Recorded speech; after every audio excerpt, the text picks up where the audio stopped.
Welcome to my channel essence of coding.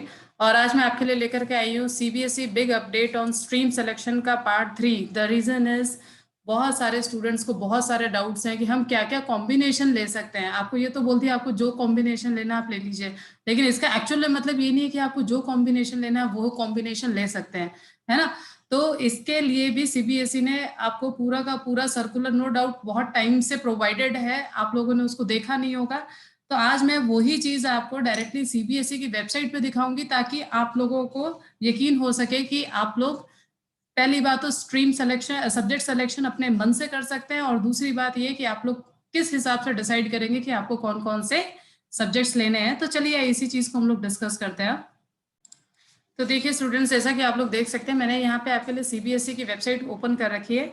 CBSE की website में जाने के बाद में आप लोगों को यहाँ पे करिकुलम में जाना है, और ये मैं आपको लास्ट ईयर का दिखा रही हूँ क्योंकि अभी इस साल का करिकुलम यहाँ पे अपलोड नहीं हुआ है। तो ऐसा नहीं है कि लास्ट ईयर भी आप लोगों के पास में ये फ्लेक्सिबिलिटी नहीं थी, फ्लेक्सिबिलिटी तो थी लेकिन आप लोगों ने उस पर ध्यान नहीं दिया होगा।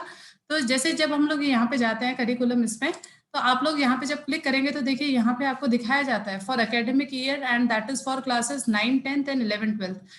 क्योंकि आप लोगों को 11, 12th में सिलेक्शन सब्जेक्ट सिलेक्शन करना है, तो आप यहाँ पे क्लिक करिए और यहाँ पे ये जो इनिशियल पेजेस हैं आप इसको डाउनलोड करिए। ठीक है, ये जो इनिशियल पेजेस आ रहे हैं आप इसको डाउनलोड करिए। फिर मैं आपको यहाँ पे ये चेक करवाऊंगी कि यहाँ पे जब आपने इनिशियल पेजेस डाउनलोड कर रहे हैं तो आपको क्या मिलेगा। मैंने पहले से ही डाउनलोड कर रखे थे आप लोगों के लिए।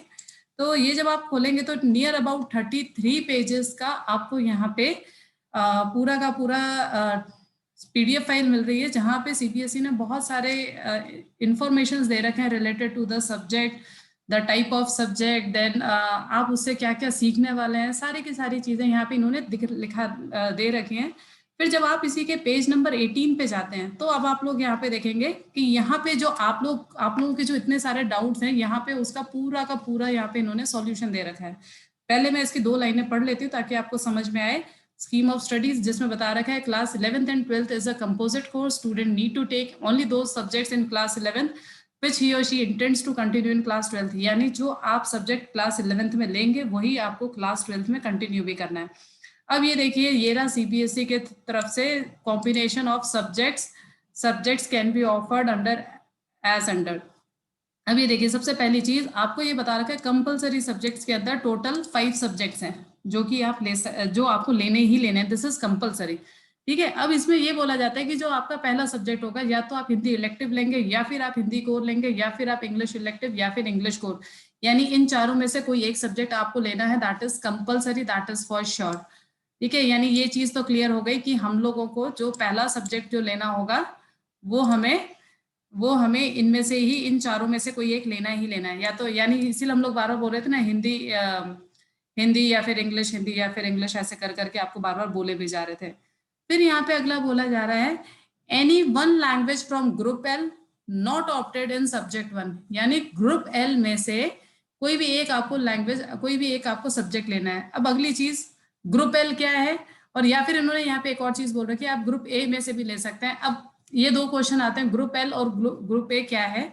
तो इसको मैं आपको यहीं पे समझाती हूँ। जब आप ये वाली आपने जब ये साइट खोली थी तो यहाँ पे आपको दिख जाएगा ग्रुप एल क्या है। अब आप ये देखेंगे ग्रुप एल, एल का मतलब यहाँ पे लैंग्वेजेस है। तो इन्होंने आपको ये सारी लैंग्वेजेस दे रखी है, इनमें से आप कोई भी लैंग्वेज यूज में ले सकते हैं। अब चाहे वो जापानीज हो, चाहे कनाडा हो, चाहे लिम्बू हो, चाहे मीजो हो, चाहे पंजाबी हो, चाहे सिंधी हो, इनमें सिंधी हो, इनमें से आप कोई भी लैंग्वेज आप यूज में ले सकते हैं। सिमिलरली ग्रुप ए, क्योंकि ये सब आपको पता होना चाहिए ताकि आप जब सब्जेक्ट सिलेक्शन करें तो आप अपने हिसाब से आप सेलेक्ट कर सकते हैं। फिर ग्रुप ए में आपको ए में मिल रहा है आपको accountancy, biotechnology, business studies, Carnatic, melodic, Carnatic, vocal, Carnatic, percussion, chemistry, computer science, economics, engineering, graphics, entrepreneurship and like that so on. Fine, तो मैं वापस यही पीडीएफ अगर आपको यहाँ पे दिखाऊं तो अब यहाँ पे क्या बोला जा रहा है कि आपका जो सेकंड सब्जेक्ट होना चाहिए, it is compulsory. Group L में से आप कोई भी सब्जेक्ट ले सकते हैं लेकिन वो यहाँ पे नहीं होना चाहिए। यानी ऐसा नहीं कि आप हिंदी इलेक्टिव यहाँ पे ले रहे हैं और हिंदी इलेक्टिव भी आप यहाँ पे ले लें, तो वो सब्जेक्ट 1 में आपने ऑप्ट नहीं करा होगा तो ही आप यहाँ पे ले सकते हैं, या फिर ग्रुप ए में से आप कोई भी एक सब्जेक्ट ले सकते हैं। ठीक है, अब ये आपकी चॉइस है आप इसमें से क्या लेते हैं। फिर आता है नेक्स्ट 3 सब्जेक्ट्स। ये जो आपके नेक्स्ट 3 सब्जेक्ट्स हैं यहाँ पे क्लियरली मेंशन कर रखा है ग्रुप ए या फिर ग्रुप एस में से आप कोई भी 3 सब्जेक्ट्स आप ले सकते हैं। ठीक है, यहीं पर यहाँ पे भी यही चीज बोल रखी है, any 3 combination of group A and group S. अब अगली चीज आती है कि अब ये ग्रुप एस क्या है, क्योंकि ग्रुप ए तो आपको पता चल गया, दैट इज योर एकेडमिक। अब ग्रुप एस क्या होता है, बेसिकली आप लोगों का यहाँ पे स्किल सब्जेक्ट है।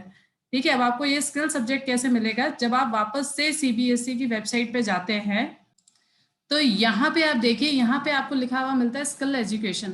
स्किल एजुकेशन में जब आप जाएंगे तब आपको यहाँ पे मिलेगा कि list of skill subjects to be offered in 2021 session. अब यहाँ पे देखिए आपको मिल रहा है 11th एंड 12th का जो भी आपको list of skill education, list of skill subjects हैं। अब यहाँ से इसको डाउनलोड कर सकते हैं क्लिक करके, वैसे मैंने ऑलरेडी डाउनलोड कर भी रखा है। अगर आप इसको जब डाउनलोड करेंगे तो आपको ये एक पूरी लिस्ट मिल रही है, this is nothing but the list of skill subjects. अगर आप यहाँ पे देखना शुरू करेंगे तो नियर अबाउट देखिए स्टूडेंट्स 38 आपको स्किल सब्जेक्ट्स दे रखे हैं। लेकिन यहाँ पे एक सबसे इंपॉर्टेंट चीज है, ये स्किल सब्जेक्ट्स वो सब्जेक्ट्स होते हैं जिनको कि आपकी स्कूल ने अगर इसके लिए पहले से अपना रजिस्ट्रेशन करवा रखा है तो ही आप ले सकते हैं, नहीं तो आप नहीं ले सकते। जैसे मान लीजिए अगर आपके स्कूल में, मैं एक एग्जांपल ले रही हूँ कि जैसे मान लीजिए अगर आपके स्कूल वालों ने 802 को इंफॉर्मेशन टेक्नोलॉजी को मान लीजिए ऑलरेडी रजिस्टर्ड करवा रखा है सीबीएसई के अंदर कि they wanted to take this as a skill subject, तो ही उनको ये सब्जेक्ट मिलेगा और तो ही वो आपको ये सब्जेक्ट दे सकते हैं, नहीं तो वो आपको ये सब्जेक्ट नहीं दे सकते। ठीक है, आई होप आपको ये सारे के सारे कंसेप्ट समझ में आए होंगे, आपको ये जितने भी डाउट्स थे वो डाउट्स क्लियर हुए होंगे। फिर इसके बाद में आता है 6th सब्जेक्ट। ये भी कई स्कूलों में होता है, कई स्कूलों में नहीं होता। ये जनरली हम लोग हमारे मार्कशीट को बेटर करने के लिए ले लेते हैं, क्योंकि जनरली क्या होता है, अगर आप 6 सब्जेक्ट ले लेते हैं तो फिर उसमें आपको बेस्ट ऑफ 5 में से आपको जो भी मार्क्स होते हैं वो मिल रहे होते हैं। तो इसमें इन्होंने यहाँ पे पहले ही दे दिया कि आप 6th सब्जेक्ट आपके लिए, मतलब आपको ये बोल दिया फर्स्ट 5 आपने कंपलसरी है, इसी के अकॉर्डिंग लेना है, फिर 6th आपकी मर्जी है, आपको जैसे लेना है वैसे ले लीजिए। फिर इसके बाद में आता है 7th सब्जेक्ट जो कि कंपलसरी होता है, work experience, health and physical education, general studies, जिसमें कि आप लोगों को कोई सेपरेट स्टडीज नहीं करनी पड़ती है। आप लोगों के ये जो गेम्स के पीरियड होते हैं या फिर वर्क एक्सपीरियंस से रिलेटेड कुछ आप लोगों को अलग से कुछ पीरियड्स मिल जाते हैं जिसमें आपको कुछ एक्स्ट्रा टास्क समझाए जाते हैं, जिनका कोई एग्जाम वगैरह भी आप लोगों का नहीं हो रहा होता है। ये चीज का आप ध्यान रखिएगा। तो अब आपको, और ये कंपलसरी है, अगर आप रेगुलर कैंडिडेट हैं यानी आप प्राइवेट स्टूडेंट नहीं है, रेगुलरली स्कूल जाते हैं, रेगुलरली क्लास अटेंड कर रहे हैं, in that particular case in सब के बेसिकली ग्रेड्स ही आ रहे होते हैं। इसलिए यहाँ पे लिख रखा है सब्जेक्ट्स ऑफ इंटरनल असेसमेंट, तो इसका हमें कोई सेपरेटली एग्जाम नहीं देना पड़ता। इनके ग्रेड्स होते हैं, आपके स्कूल वाले आपके ओवरऑल परफॉर्मेंस के बेसिस पे डालते हैं और वही फिर बाद में आप लोगों की मार्कशीट के ऊपर दिखाया जाता है। आई होप आपको मेरा ये वीडियो पसंद आया होगा। इससे रिलेटेड आपको अगर अभी भी कोई भी डाउट है आप मेरे से क्लियरली कमेंट बॉक्स में पूछिएगा। वीडियो समझ में आया, इन्फॉर्मेटिव लग रहा है तो आप इसको शेयर करिएगा, ताकि दूसरे स्टूडेंट्स को भी पता चल सके कि वो किस तरह से डिसाइड करें कि उनको कैसे कैसे सब्जेक्ट सेलेक्ट करने हैं और आप लोगों को कोई प्रॉब्लम नहीं जाए। और मैं एक चीज वापस रिपीट कर रही हूँ जो कि मैंने मेरे पहले के वीडियोस में भी रिपीट करी थी कि ऐसा जरूरी नहीं है कि आपको आपके स्कूल वाले सारे सब्जेक्ट्स दे दें, हो सकता है उनके पास में उन सब्जेक्ट्स के टीचर्स नहीं हो।